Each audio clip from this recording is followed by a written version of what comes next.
வணக்கம் friends, welcome to JC builders. Painting work நடந்துக்கிட்டு இருக்குது. தொங்கு சாரத்தில் அண்ணன் அடிச்சுக்கிட்டு இருக்கிறாரு. இது வந்து பார்த்திங்கன்னா தொங்கு சாரை வந்து இப்போ எல்லாருமே தொங்கு சாரத்தில் தான் அவுட்டில் இறங்குறாங்க.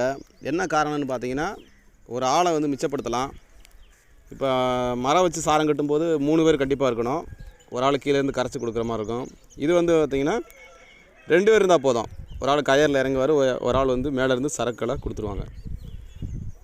ஆனால் வந்து இதில் வந்து சேஃப்டி முக்கியம். மேலே இருக்கிறவர் வந்து கயரை வந்து சேஃப்டியாக பிடிச்சிக்கிறணும், அதுதான் முக்கியமானது.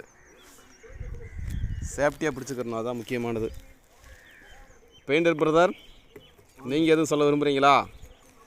எப்படி இருக்குது இந்த தொங்கு சாரத்தில் தொங்கி அடிக்கிறது? வந்து வேலைக்கு நல்லா இருக்குது.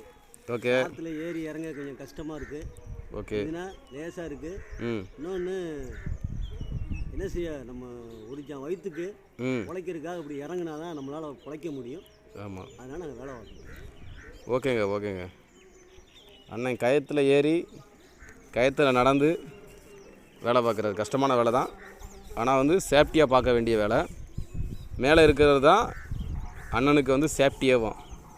மேலே இருக்கிறவர் கரெக்டாக பிடிச்சா தான் இவர் வந்து பயப்படாமல் வேலை பார்க்க முடியும். அதனால் வந்து நம்பிக்கையான ஆளை தான் மேலே பிடிக்க வைப்பாங்க. அப்படி தானே பிரதர்? ஆமாம். ஓகே, பாய். உங்களுடைய கருத்துக்கள் எது இருந்துச்சுன்னா நீங்கள் தாராளமாக தெரிவிங்க. ஓகே, பாய்.